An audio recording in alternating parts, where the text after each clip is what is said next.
Comenzamos un nuevo programa de Ruta Noroeste, saludándolos a ustedes y saludando también a nuestro invitado, a Daniel González Rodríguez. Bienvenido. Muy buena.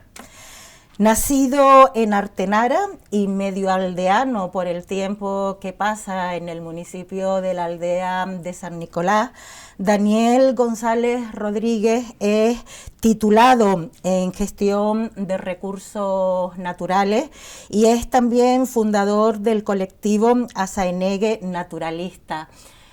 Si hablamos de usted, ¿podemos decir que es un activista de la naturaleza? A ver, yo huyo de las etiquetas, pero de ponerme alguna, pues a mí me gusta el término de naturalista, ¿no? Una persona a la que le gusta la naturaleza en su concepto más amplio y se preocupa por conocerla y divulgarla. ¿Sabemos descifrar el mensaje que nos envía la naturaleza?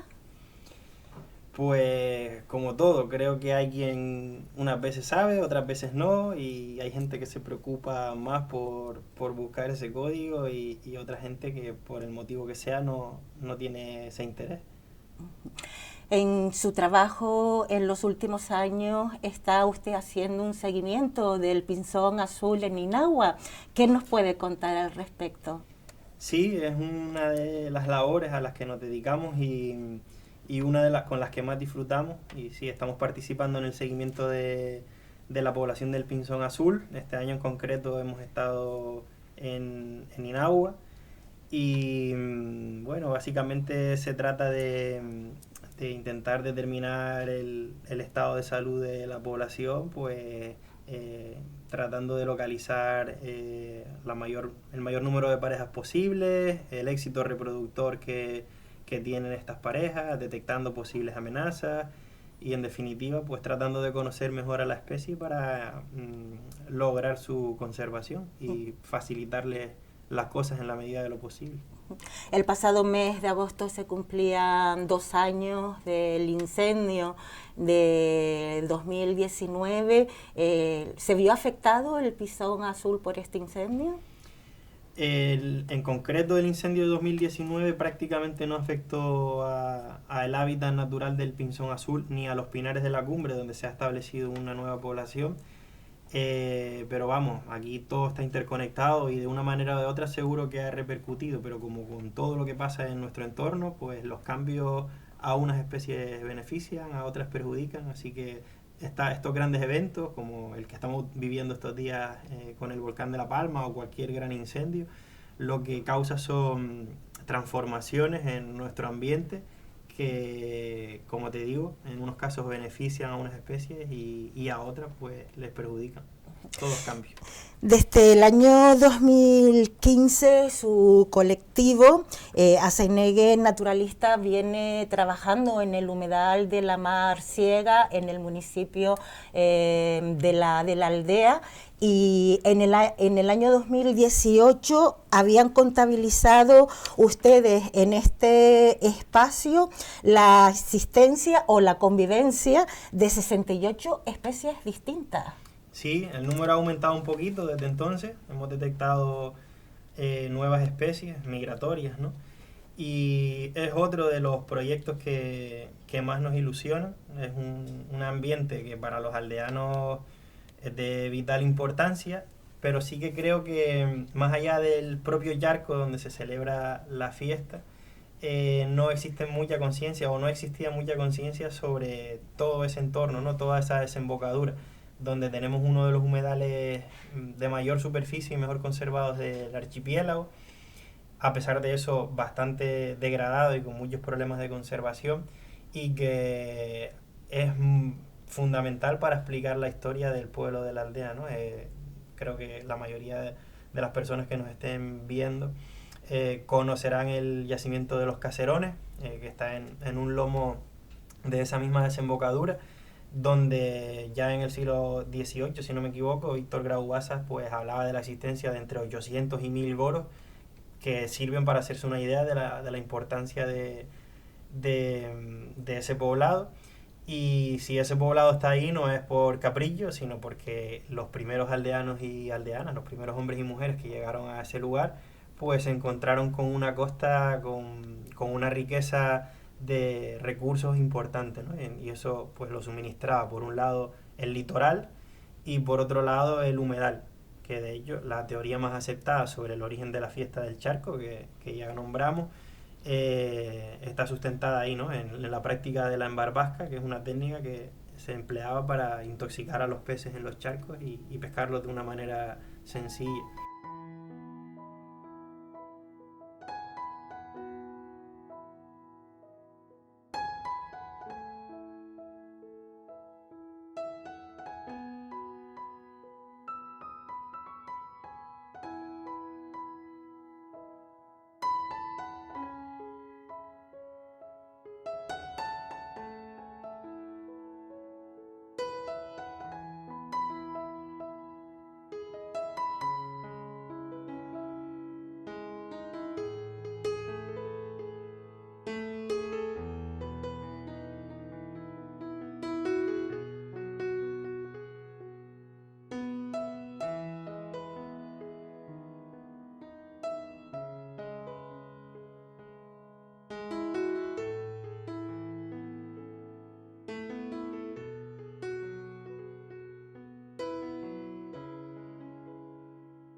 Y lo que hemos intentado ahí en un primer momento es crear conciencia sobre la importancia natural de ese espacio, más allá de la etnográfica, aunque todo bailado, ¿no?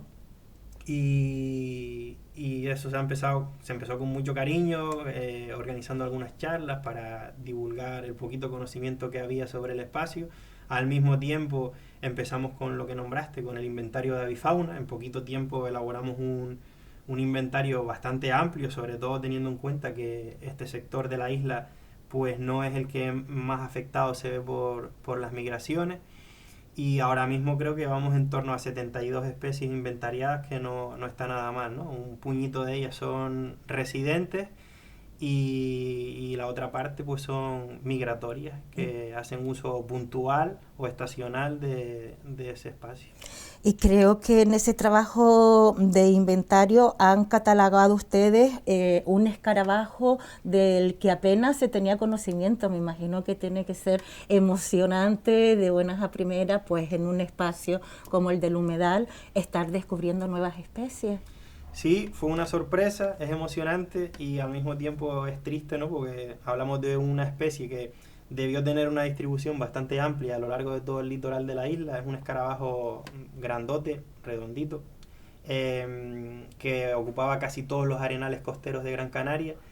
La gran mayoría de esos arenales costeros han ido desapareciendo o se encuentran muy degradados, pero la verdad que en este caso solamente hablamos de un solo dato. Hemos encontrado un escarabajo vivo y varios muertos, ¿no? Algunos incluso atrapados en envases, que es un problema añadido para muchos invertebrados terrestres.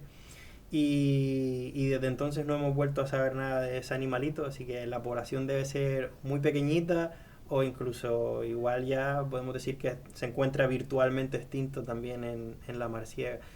Otro de los grandes problemas que pesan sobre los invertebrados son las especies introducidas. En la marciega nos encontramos con erizo, nos encontramos con ratas, nos encontramos con ratones, nos encontramos con gatos, y todas estas especies que nombro, que han llegado de la mano del hombre, consumen invertebrados.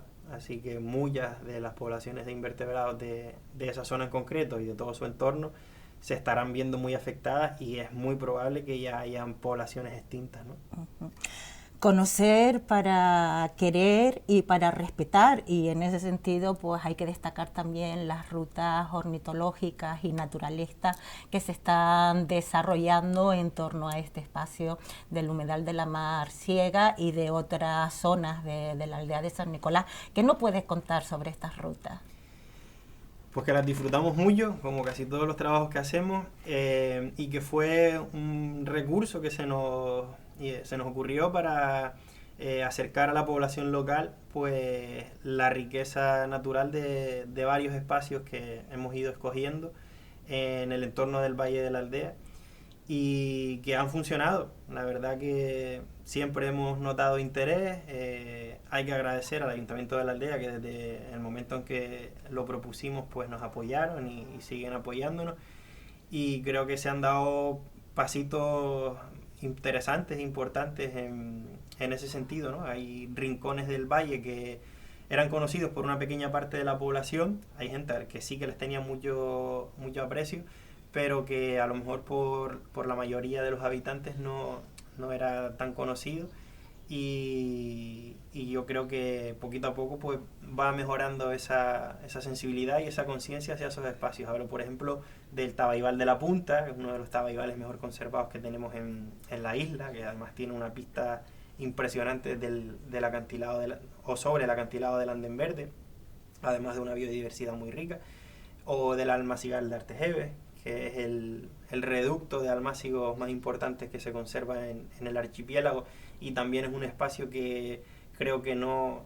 estaba siendo valorado en su justa medida, y bueno, muy satisfechos la verdad con las rutas ornitológicas y con las rutas naturalistas. Normalmente son rutas, no lo podemos catalogar como senderismo, sino que son rutas muy enfocadas al conocimiento de esos espacios, normalmente pues de cierta duración, pero con recorridos pequeños en los que procuramos que la gente interactúe mucho con el medio, ¿no? Manipulando pues muchísimos de los elementos que nos encontramos durante esa visita, y la verdad que, como te dije al principio, son muy disfrutonas, las disfrutamos mucho. ¿Sí? Y me imagino que en las rutas ornitológicas, sobre todo, la paciencia y la observación. Sí, para las aves son dos elementos esenciales, pero bueno, también depende mucho del enfoque que se le da a cada ruta, ¿no? Por ejemplo, hemos hecho rutas enfocadas a la localización y a la identificación de plumas o de huellas, o de rastros que van dejando las aves en su hábitat, y bueno, en ese caso no requiere a lo mejor de esperas con los primáticos o con el telescopio, pero otras veces sí que es verdad que hay que tener un poquito de paciencia, y como suele pasar, hay visitas que salen redondas en las que ves un montón de especies, los bichos se dejan ver bien, y otras en las que pues el tiempo a lo mejor no acompaña, o por circunstancias los animales no están tan activos, y los resultados no son tan entretenidos como en las otras. Pero vamos, es lo que tiene acercarse a la naturaleza. En un zoológico lo tienes garantizado, pero yo creo que parte de la magia de estas salidas está en que también todo es imprevisto. Haciendo un recorrido, por ejemplo, desde Sardina de Gáldar hasta la punta de la aldea, ¿con qué especies nos podríamos encontrar en este trayecto? Primero podríamos dividir en grupos de especies, ¿no? Por un lado nos encontramos hábitats muy interesantes para las especies limícolas, la mayoría de ellas migratorias, ¿no? Todos esos bajíos costeros que nos encontramos, como tú dices, desde la misma punta de Sardina, pasando por las salinas de Agaete, por ejemplo, o algunos bajíos entre la punta de las Arenas y el Risco, incluso cerca de la punta de la aldea también. Luego los acantilados marinos, que son fundamentales para las aves marinas oceánicas, como pardelas, petreles, posiblemente paíños, y quién sabe si alguna otra especie que ni siquiera se ha detectado todavía. Ya luego, si nos subimos al Pinar de Tamadaba, pues nos encontramos con un ambiente muy propicio para las aves forestales, y a lo mejor pues podemos citar al gavilán, al picapino, herrerillos, petirrojos, y una diversidad bastante amplia. Casi todos son especies o subespecies endémicas del archipiélago. Luego también en el Valle de Agaete siguen quedando pequeños relictos de interés para las aves esteparias, por ejemplo alcaraván, pájaro moro. También los llanos de Sardina, Costa Botija son muy interesantes. Por ejemplo, en Botija nos encontramos las últimas poblaciones de terrera marismeña en el norte de la isla. Y en el Valle de la Aldea igual. En el Valle de la Aldea posiblemente tengamos de las poblaciones mejor conservadas de alcaraván y de pájaro moro que quedan en Gran Canaria. y son tesoros que hay que seguir conociendo y creando los mecanismos necesarios para conservarlos, porque bueno, es una isla muy densamente poblada y las amenazas se multiplican. Y es posible, bueno, ahora mismo estamos viviendo extinciones en directo, ¿no? En Gran Canaria en los últimos años ha desaparecido el chorlitejo patinegro. Es posible que, bueno, el corredor sahariano es otra especie que podemos decir está virtualmente extinta, y desgraciadamente en los próximos años vamos a ver desaparecer más especies, así que deberíamos tomar conciencia y poner remedio a estas situaciones que son bastante tristes. Uh-huh. Estamos en otoño y en nada va a comenzar una nueva campaña de protección de la pardela cenicienta, campañas que aquí en la comarca norte desde hace años, porque somos muchas las generaciones que hemos crecido en torno a estas campañas, está funcionando. Sí, normalmente entre mediados de octubre y mediados de noviembre los pollos de pardela cenicienta abandonan su ura, su nido, y como comentas, una de las amenazas que se encuentran nada más abandonarlo es la contaminación lumínica. Tenemos lugares en la costa que están absolutamente sobreiluminados o mal iluminados y que causan un efecto de atracción hacia estas aves, y son muchos los animales que se accidentan todas las temporadas. Y uno de los casos más alarmantes lo tenemos en el municipio de Agaete, en el puerto de Las Nieves, que aprovecho para denunciar una vez más, ¿no?, que es un punto crítico, posiblemente el lugar donde más pollos accidentados se recogen todos los años. Sería muy fácil evitar esos accidentes y no se hace. Sigo sin entender por qué, porque con reducir la intensidad de la luz o incluso eliminar las luces durante 15 o 20 días al año, se reduciría mucho ese problema, y no lo veo tan complicado, pero vamos, sigue sin hacerse, ¿no? Y a esa amenaza hay que sumarle tantas otras. Esa es igual la más visible o la más llamativa, porque nos toca muy de cerca, pero las aves marinas se encuentran con la sobrepesca, que cada vez les dificulta más a la hora de lograr alimentos. Y por poner un ejemplo, pues muchas veces en el periodo reproductor las aves se ven obligadas a desplazarse cada vez distancias más largas para obtener el alimento y luego volver a cebar a los pollos. Y algo tan simple como eso pues puede terminar derivando en la muerte de algunos pollos, aumenta las probabilidades de que los adultos se encuentren también con otras amenazas durante esos recorridos, ¿no?, en busca de alimentos. Luego en tierra seguimos encontrándonos con la destrucción de algunas de las colonias de cría, que es algo que también parece increíble, o con la degradación de sus colonias. Los mamíferos introducidos, que ya lo citamos antes, son otra de las amenazas más gordas que soportan las aves marinas. Todos los años nos encontramos con casos de pardelas o pollos depredados en sus nidos en alguna de las colonias de la isla. Y en fin, muchísimas amenazas que ahora mismo no me vienen a la cabeza, pero vamos, que están en una situación delicada. Es paradójico porque al mismo tiempo parece que algunas de las colonias se han ido recuperando durante los últimos años. Hay que tener en cuenta que las aves marinas, especialmente la pardela cenicienta, fueron un recurso para mucha gente en las islas, un recurso alimenticio.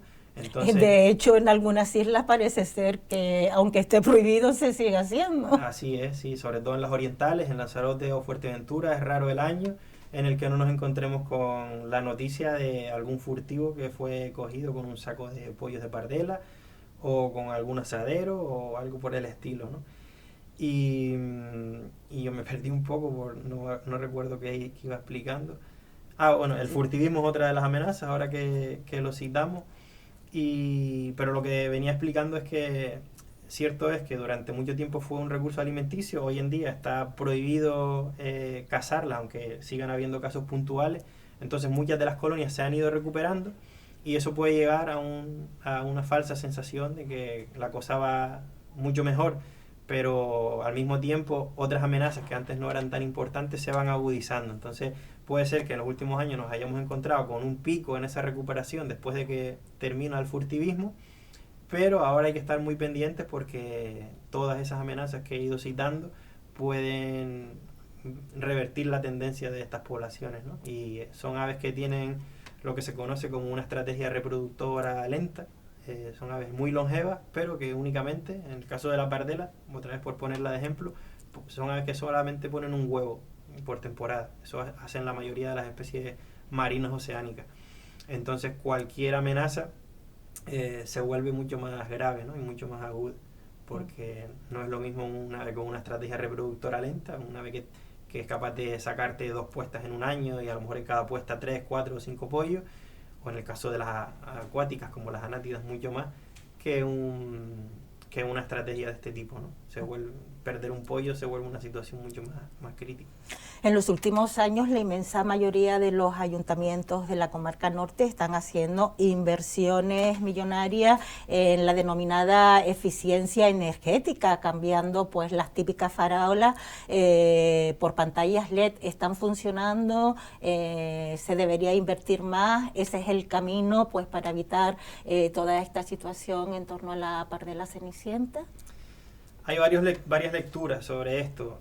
Por un lado, desde el punto de vista energético, se está reduciendo el consumo, ¿no? Son tecnologías más eficientes, pero desde el punto de vista de la contaminación lumínica, no creo que se esté haciendo del todo bien, ¿no? Por ejemplo, en la aldea y en muchos otros sitios se está apostando por el LED blanco, que se sabe que es el color más perjudicial para la biodiversidad.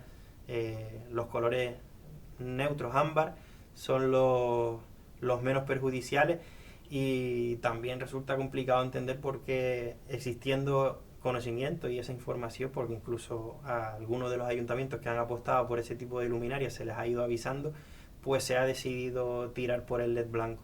Entonces, en algunos casos, la sustitución de esa luminaria incluso está complicando o aumentando el problema de la contaminación lumínica, que también es paradójico porque algunos de esos ayuntamientos al mismo tiempo están tratando de promocionar un turismo astronómico. Entonces no hay forma de entenderlo. En los últimos meses, recientemente, mejor dicho, hemos conocido la denuncia de distintos colectivos ecologistas, naturalistas, sobre cómo se están utilizando los escombros de la carretera de la aldea, que incluso pues hay quien asegura que está enterrando estos escombros literalmente al valle de la aldea. Sí, esto es un suma y sigue. Y es otro ejemplo más de maltrato al territorio, ¿no? Esto se veía venir porque estaba claro que la opción o la alternativa, o una de las soluciones al volumen enorme de escombros que se va a generar, que creo que está en torno a 3,3 millones de metros cúbicos, posiblemente sea mucho más porque sabemos cómo funcionan en este tipo de obras los cálculos, pues yo creo que los pretendían usar para el macromuelle. Una vez el macromuelle no sale adelante, se ven con una cantidad de escombro brutal que no saben cómo manejar. Y bueno, y la escombrera de la aldea es solamente el comienzo. En el Risco nos vamos a encontrar con escombreras iguales o incluso peores. Está ocupando una superficie superior a las 70 hectáreas, que es una auténtica burrada, en una zona que era de importancia para aves como las que nombré anteriormente, el alcaraván o el pájaro moro. Y a ver, es un tema delicado, siempre será polémico, pero mi lectura es que la raíz del problema está en que, bueno, evidentemente había que solucionar el problema de la comunicación por el norte. El Andén Verde y Faneque son 2 tramos muy peligrosos, y yo creo que nadie se atreve a discutir de la necesidad de resolver eso, pero de ahí a apostar casi por lo que viene a ser una autopista, pues no sé, evidentemente creo que ahí hay otros intereses, ¿no? No sé quién puede creer que para un pueblo de 7.000 habitantes se va a invertir, posiblemente lleguemos a 600 millones de euros o 500 y pico millones de euros para mejorar las comunicaciones. Y ya hemos visto en los últimos meses que empiezan a aparecer proyectos de grandes complejos hoteleros en la aldea, unos con más base que otros.